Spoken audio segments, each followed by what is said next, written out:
దేనికోసం చేస్తారు? అసలు నేను చేసిన తప్పేంటిది, నేను చేసిన అన్యాయం ఏంటి? ప్రజల కోసం బరాబర్ ఆ క్వారీలో ఇబ్బంది అవుతుంది, ఇల్లీగల్గా నడుస్తుంది క్వారీ.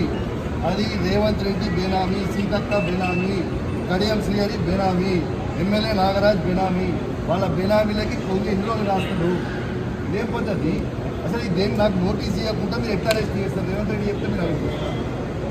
రేవంత్ రెడ్డి చెప్తే మీరు అరెస్ట్ చేస్తారా? రేవంత్ రెడ్డి ఇదే కాదు కదా, రేవంత్ రెడ్డి మీ జీతం మీద రేవంత్ రెడ్డి ఇస్తలేదు కదా. ఇదేం పద్ధతి? ఇది పద్ధతి కాదు కదా. ఇదేం పద్ధతి?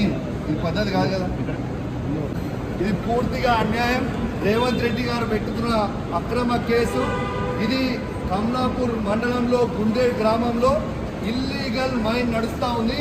ఇది ఆయన రేవంత్ రెడ్డి ఆధ్వర్యంలో సీతక్క, తర్వాత కడియం శ్రీహరి, ఎమ్మెల్యే నాగరాజ్ గారి బెనామీ.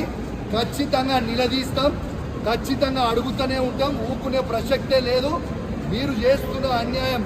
ఇల్లీగల్ మైనింగ్ నడుస్తుంది అక్కడ. కేవలం 2.5 హెక్టర్స్ మాత్రమే ఉంటే ఇలా ఆడ ఇల్లీగల్ మైనింగ్ 20 ఎకరాలలో చేస్తూ ఉన్నారు. గుండేడ్ గ్రామ ప్రజలందరికీ కూడా చాలా ఇబ్బంది అవుతూ ఉంది. గుండేడ్ గ్రామ ప్రజలు మొత్తం కూడా ఇబ్బంది పడుతూ ఉన్నారని చెప్పి కూడా ఈ సందర్భంగా తెలియజేస్తూ ఉన్నాను. ఆ ప్రజలు ఇలా హెల్మెట్లు పెట్టుకొని మరి చేసే పరిస్థితిగా ఉంది. ఇలా ప్రజలందరూ కూడా గమనించాలి. ఇలా రేవంత్ రెడ్డి గారు చేస్తున్న అక్రమ అరెస్టులు, అక్రమ కేసులకి నువ్వు రేవంత్ రెడ్డి గుర్తుపెట్టుకో. నువ్వు ఎన్ని కేసులు పెట్టినా, ఎన్ని బెదిరించినా భయపడేది లేదు. నీ సంగతి తప్పకుండా చెప్తాం, ఖచ్చితంగా ప్రజలలో చెప్తాం, ఖచ్చితంగా చెప్పే ప్రయత్నం చేస్తాం.